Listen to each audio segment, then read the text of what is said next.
ఈ మధ్య కాలంలో ప్రేమ వివాహాలు అనేది చాలా ఎక్కువ అవుతున్నాయండి. అంటే ఈ ప్రేమ వివాహాల వల్ల చాలా మందికి ఏంటంటే ప్రాణహాని కూడా జరుగుతుందనేసి వాళ్ళు భయపడిపోవడం, ఈ ప్రేమ జంటలు అనేది భయపడిపోయి పోలీస్ ప్రొటెక్షన్ కోసం పోలీస్ స్టేషన్ ని ఆశ్రయించడం జరుగుతుందండి. బట్ పోలీస్ స్టేషన్ లో ఏం జరుగుతుందంటే మీకు మ్యారేజ్ అయిందా, మ్యారేజ్ సర్టిఫికేట్ తీసుకురండి అని అడగడం జరుగుతుందండి. అలాంటి టైంలో ఇంకో మీరు హైకోర్టును కూడా ఆశ్రయించవచ్చండి. హైకోర్టులో ఏంటంటే మెయిన్ వచ్చేసేసి ఇక్కడ పెళ్లి అయిందా లేదా అనేది కాదండి.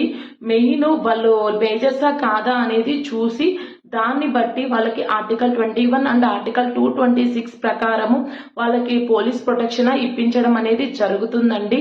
అంటే మనకి రీసెంట్ గా కొన్ని జడ్జిమెంట్స్ లో కూడా మనకి ఈ ప్రేమ జంటలకి పోలీస్ ప్రొటెక్షన్ అనేది ఇప్పించడం జరిగిందండి. అది ఏంటంటే Lata Singh versus state of UP కేసులో కూడా ఈ విధంగా హైకోర్టు పోలీస్ ప్రొటెక్షన్ ఇవ్వమనేసి ఆర్డర్స్ అనేది జారీ చేయడం జరిగిందండి. సో మరిన్ని ఇలాంటి అప్డేట్స్ కోసం మన పేజ్ ని లైక్ చేయండి, షేర్ చేయండి. ఏమైనా డౌట్స్ ఉంటే కామెంట్ బాక్స్ లో కామెంట్ చేయండి. Thank you.